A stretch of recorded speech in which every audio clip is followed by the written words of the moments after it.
Hello बच्चों, let's read this question. Momentum of a photon of wavelength lambda is given by. So students, इस question में हमसे पूछा जा रहा है that there is a photon जिसकी वेवलेंथ लैम्डा है. तो इनमें से कौन सा एक्सप्रेशन मोमेंटम को एक्सप्रेस कर रहा है. टॉपिक पार्टिकल्स के लिए तो हम मोमेंटम की वैल्यू लिखते हैं the product of mass into its velocity. But photon एक ऐसा पार्टिकल जो कि नियरली स्पीड ऑफ लाइट से ट्रैवल कर रहा है, उसके लिए हम p equals to M V नहीं लग सकते क्योंकि the mass of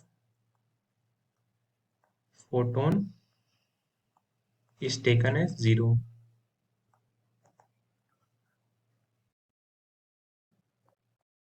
so momentum की वैल्यू यहाँ से आएगी zero into some velocity V, this must be zero.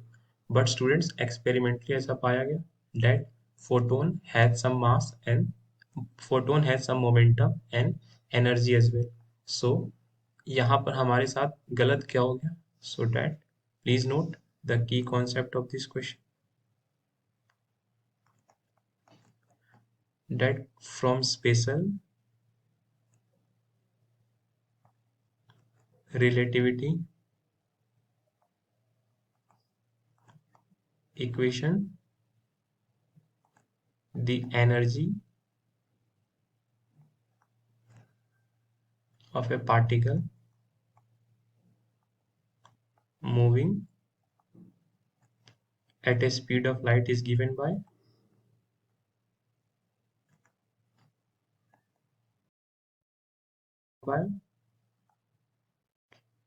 E square equals to P square C square plus m square into c raised to the power 4, and this is the equation of special relativity.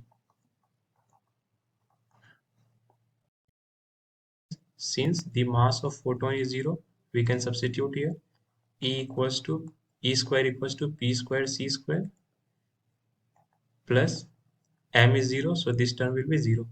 यहाँ से हम energy associated with photon की value substitute कर सकते हैं. E equals to H C upon lambda, this is square p square c square. On solving, this is h square c square upon lambda square equals to p square c square. यहाँ से c square की value cancel, so p square equals to h square upon lambda square. यहाँ से हमें p की value मिली h upon lambda. सो हमने momentum की value of photon derive करा स्पेशल रिलेटिविटी इक्वेशन से, and this matches with option A of this question. I hope आपको ये कॉन्सेप्ट समझ आए स्टूडेंट्स. Thank you.